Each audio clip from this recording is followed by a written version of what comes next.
मोमिनो, तुम पर रोजे फर्ज किए गए हैं जिस तरह तुमसे पहले लोगों पर फर्ज किए गए थे, ताकि तुम परहेजगार बनो। रोजों के दिन गिनती के चंद रोज हैं, तो जो शख्स तुम में से बीमार हो या सफर में हो तो दूसरे दिनों में रोजों का शुमार पूरा कर ले।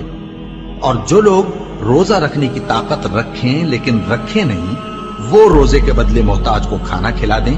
और जो कोई अपनी मर्जी से ज्यादा नेकी करे तो उसके हक में ज्यादा अच्छा है।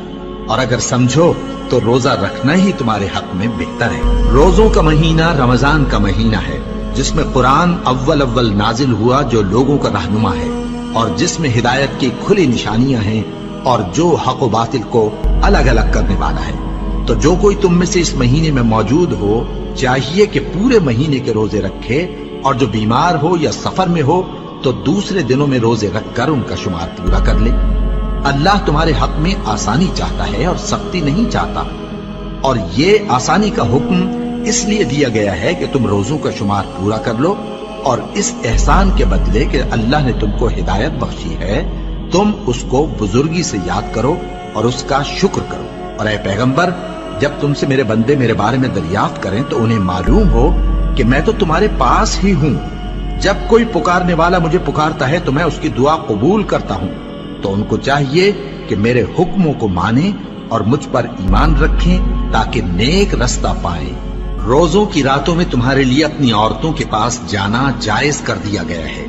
वो तुम्हारी पोशाक हैं और तुम उनकी पोशाक हो।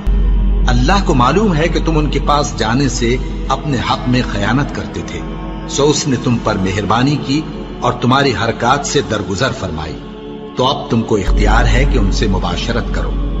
और अल्लाह ने जो चीज तुम्हारे लिए लिख रखी है, यानी औलाद, उसको अल्लाह से तलब करो और खाओ और पियो, यहां तक कि सुबह की सफेद धारी रात की सियाह धारी से अलग नजर आने लगे।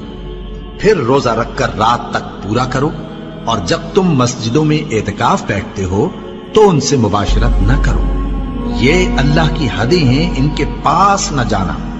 इसी तरह अल्लाह अपनी आयतें लोगों के समझाने के लिए खोल खोल कर बयान फरमाता है, ताकि वो परहेजगार बने।